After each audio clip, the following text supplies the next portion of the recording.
So picture this. It's a Sunday evening, you're sitting on the couch, maybe half watching something on TV, and you open your banking app, not for any real reason, just kind of out of habit, and you stare at your balance for a second. It's fine. Not bad, not great, just fine. You're not in debt, you're not broke, you're not struggling in any dramatic sense. But there's this quiet nagging feeling that something isn't adding up. Like you work, you earn, you spend reasonably, and yet somehow you feel like you're standing completely still. Month after month, same balance, same vague anxiety, same sense that you should be doing something, but you're not totally sure what. Maybe you've tried saving before, set up an automatic transfer, watched $50 disappear into a savings account, told yourself you were being responsible. And then 3 months later, something came up. A car repair, a flight, a birthday you forgot about, and you pulled it right back out. And the cycle just reset. My name is Rick, and I spend a genuinely embarrassing amount of time thinking about money, not in a Wall Street suit and tie way, but in a human way. Why do some people seem to quietly, steadily build wealth without making dramatically more money than everyone around them? Why do others feel stuck for years, even decades, despite doing most things right? I've become kind of obsessed with that gap, and one of the most interesting answers I've found keeps coming back to something almost offensively simple. Not a secret investment strategy, not some hustle culture productivity hack. Just $100 a month. And what happens slowly, then suddenly, when you actually leave it alone? Because here's the thing, $100 a month sounds like nothing. It's 2 dinners out. It's a streaming subscription you forgot you had plus a few coffees. It feels small because it is small, in isolation. But money almost never works in isolation. And the moment you understand what actually happens to that $100 over time, I think it changes something in the way you see your financial life. Not in a hypey, get-rich-quick way, in a quieter, more permanent way. Let me show you what I mean. Let's start with the main reason most people never bother. And it's completely understandable, honestly. When you look at $100, really look at it, it doesn't feel like a life-changing amount of money. Because it isn't. Not right now, not this month. And if you're trying to save for a house, $100 doesn't move the needle. If you're thinking about retirement, $100 feels almost laughable against the millions people say you need. And so the logic a lot of people follow, totally reasonably, is, why bother if it's not going to make a real difference? Better to wait until I can contribute a real amount, until the raise comes through, until I pay off this thing, until things calm down a little. The problem is, that moment almost never comes. And while you're waiting for the real amount to become available, you're giving up something that turns out to be more valuable than the money itself. You're giving up time. Here's the thing that I think gets lost in most financial conversations. People talk about compound interest like it's a math concept, and technically it is. But the real nature of compounding isn't math. It's almost biological. It grows like something living. Slowly at first, almost invisibly, and then in ways that genuinely seem disproportionate to what you put in. Let me give you a real picture of this, because the numbers here are worth sitting with. If you invest $100 a month, starting at age 25, and that money grows at roughly 7% annually, which is a historically conservative estimate for a diversified index fund, not a promise, but a reasonable baseline. By the time you're 65, you'll have contributed $48,000 total out of your own pocket. 48,480 months of $100. That's it. And the account balance at that point, around $260,000. Sometimes more, depending on the specific years and market behavior, but in that ballpark. You contributed $48,000. The account has $260,000. That extra $212,000 didn't come from your paycheck. It came from time, from the interest earning interest, from the account quietly multiplying itself over and over while you were just living your life. Now wait another 10 years and start at 15, not 25, and that same $100 a month becomes something closer to $500,000. Same amount, same discipline, just more time. That's not a typo, that's not a trick, that's just how this works. Here's where it gets kind of fascinating and also a little maddening. Even after people hear those numbers, even after they understand intellectually that compounding does this incredible thing over time, most of them still don't do it. Or they start and stop, or they wait. And it's not because they're bad at math, it's because the human brain is genuinely, structurally terrible. at understanding exponential growth. We're wired for linear thinking. If I walk 3 miles a day, I'll walk about 21 miles this week. If I save $100 a month, I'll save $1,200 this year. That math is easy and intuitive. We see progress in proportion to effort.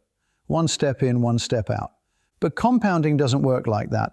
Compounding is slow and boring for a long time, and then it's dramatic and almost hard to believe. The curve looks flat for years and then bends upward so sharply it almost looks like a mistake on the graph. And our brains, which are really good at predicting linear patterns, kind of just don't account for that bend. There's a concept sometimes called the rule of 72 that kind of captures this. If you divide 72 by your interest rate, you get roughly how many years it takes your money to double. At 7%, your money doubles about every 10 years. So $100 invested today becomes $200 in 10 years, $400 in 20, $800 in 30, $1,600 in 40. That last decade, the one between 30 years and 40, added $800 on its own, more than all the previous decades combined. The waiting isn't dead time, it's where the magic is actually building. The problem is that dead time looks and feels exactly like nothing is happening. You check the account, the number went up a little. Cool, whatever. You don't feel anything. You're not excited. There's no dopamine hit. It's just a number ticking up quietly in the background. Compare that to buying something with that $100. New shoes, a nice dinner, a weekend trip. You feel that. You experience it. It's real and immediate and satisfying. And so our brains keep making the same trade, immediate satisfaction over invisible future wealth. And we tell ourselves we'll get serious about saving when the time is right. Understanding this pattern doesn't automatically fix it, but it does something important. It shifts saving from a financial habit into a psychological practice. You're not just moving money, you're actively choosing to work against a very natural brain bias. And there's something almost empowering about that once you see it clearly. Okay, so let's say you're convinced, or at least convinced enough to take this seriously. The next question most people ask is some version of, is it too late for me? And look, I get why. If you're 35 or 45 and you're hearing all this talk about starting young, it's easy to feel like you missed the boat. Here's what I actually think about that. And I want to be honest, rather than just reassuring. Yes, time matters. Starting at 25 is mathematically better than starting at 35. That's just true, and I'm not going to pretend otherwise. But the other thing that's true, equally, genuinely true, is that the best time to start is always today. Not in a cheesy motivational poster way. In a very literal, mathematical sense. Every month you delay is a month of compounding you don't get back. The cost of waiting 1 year at a decent growth rate isn't just $1,200, it's the compounded value of those months at the end of your investing timeline when the growth rate is highest. It's potentially several $1,000s depending on your time frame. So the urgency is real, but it's not because you've failed. It's because you're still in the game, and starting imperfectly today is still dramatically better than waiting for the perfect conditions. I think about it like a flight delay. If your flight gets pushed back 2 hours, you're annoyed, but you're still going to the destination. You don't just leave the airport and go home because the timing wasn't ideal. You wait, you adjust, and you get on the plane. And here's something that actually changes the math in a way people don't always consider. What you invest in matters, but consistency matters more at the beginning. $100 a month, every month without pulling it out, beats $200 some months and nothing in others. The regularity is part of the strategy. It means you're buying in at different market prices over time, sometimes high, sometimes low, which smooths out the volatility in a way that actually tends to serve long-term investors pretty well.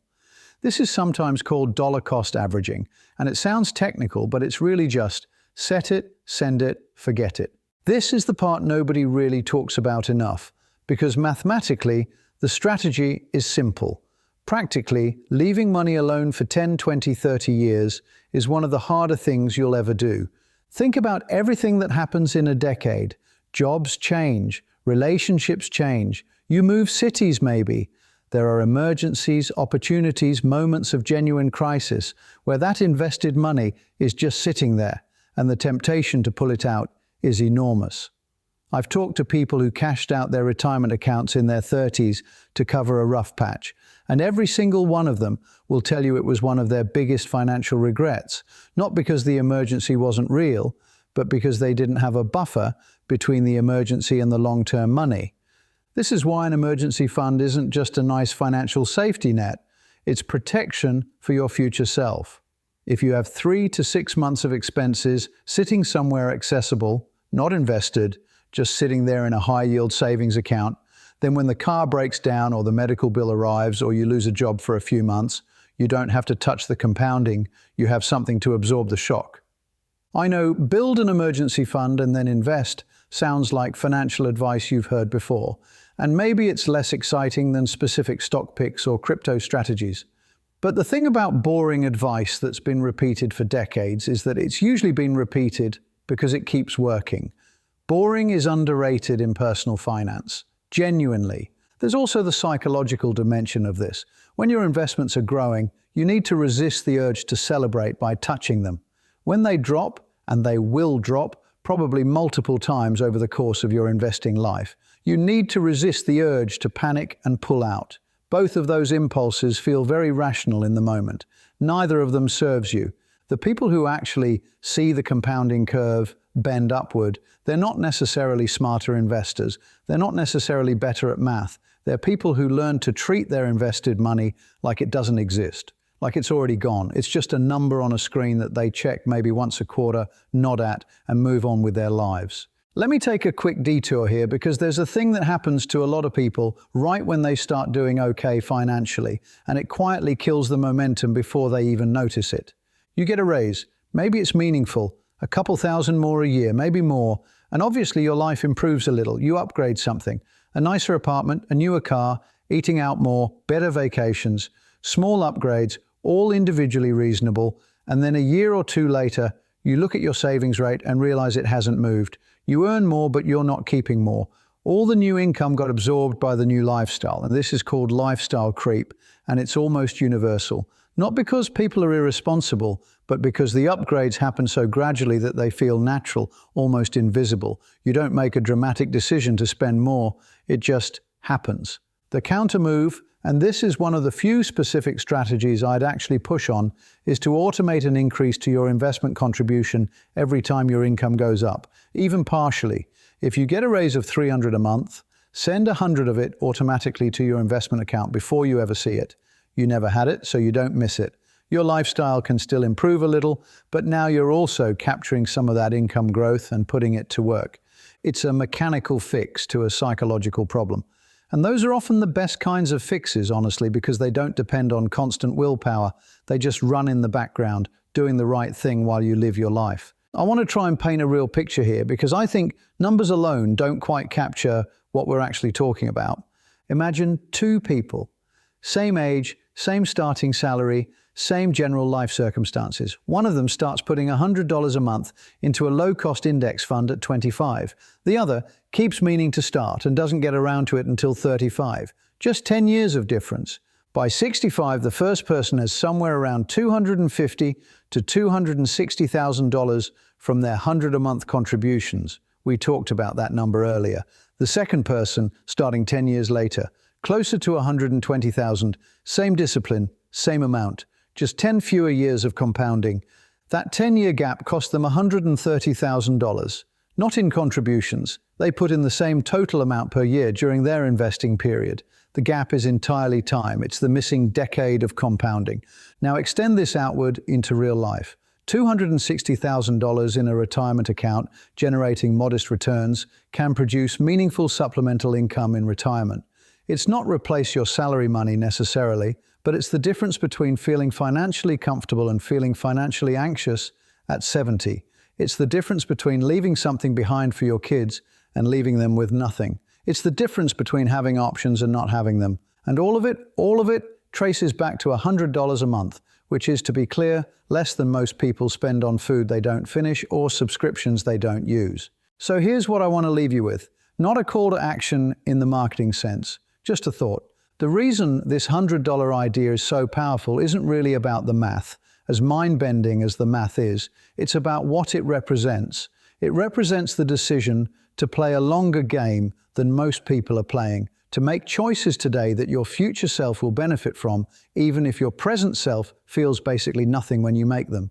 We live in this culture that is completely obsessed with immediacy, fast results, instant feedback, overnight success, and money, real lasting financial security, almost never works that way. It works slowly, quietly, consistently, and then suddenly it's there and it's bigger than you expected and you're genuinely glad you started.